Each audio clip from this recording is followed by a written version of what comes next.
नहीं जी, मैं इतनी तकलीफ में थी इतने दिनों से, क्योंकि इतनी शहादतें हुई हैं जिसकी वजह से मुझे ये समझ ही नहीं आ रही थी कि लोग गलत और झूठ क्यों बोल रहे हैं। मैं भागने वाली औरत नहीं हूँ, और जो खान के लिए निकले हैं उनको तो बिल्कुल छोड़ के मैं नहीं अकेला जा सकती। किसी को नहीं पता था मेरी गाड़ी कौन सी है। डी चौक पे मैं 12:30 बजे तक बिल्कुल अकेली थी अपनी गाड़ी में।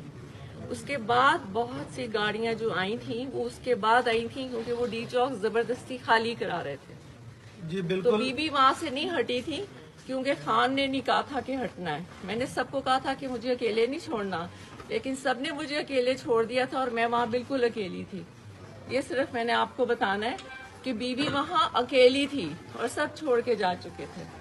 जी बहुत बिल्कुल सही शुक्रिया। बात है, मैं खुद इस चीज का गवाह हूँ। जी वहाँ बहुत से गवाह 30 हैं। से 40 लोग वहाँ मौजूद थे नहीं जिन्होंने बेटा, घेरा हुआ वहाँ था बहुत आपकी से गाड़ी गवाह को। हैं। वहाँ बहुत से गवाह हैं, सिर्फ वो 30-40 नहीं, जो वहाँ जबरदस्ती रोड खाली करा रहे थे वो खुद भी गवाह हैं। और जब मैं वहाँ से नहीं जा रही थी तो सीधी मेरी गाड़ी पे फायरिंग हुई, और बाकी जो काफिला है वो बाद में आया था। मैडम, ये पहली तक भी गोलियां नहीं लगी, पीटीआई तब तक को, इमरान आप लोग खान वहाँ से नहीं को गए। इस खैबर पख्तूनख्वा ने सपोर्ट दिए और अपनी जान की नहीं कुर्बानी जी, नहीं। लगाकर, पठान हमेशा गैरतमंद रहे हैं और उन्होंने हमेशा सबूत दिया है। और इंशाल्लाह आने वाले कोई वक्त शक नहीं। में भी हम ये साबित करेंगे कि पीटीआई के साथ है और खान साहब के साथ है। मैडम, मैं आई थी कि खान के नाम पे जो शहीद हुए हैं, खान ने कहा था कि उनके पास जाना है बहुत जरूरी।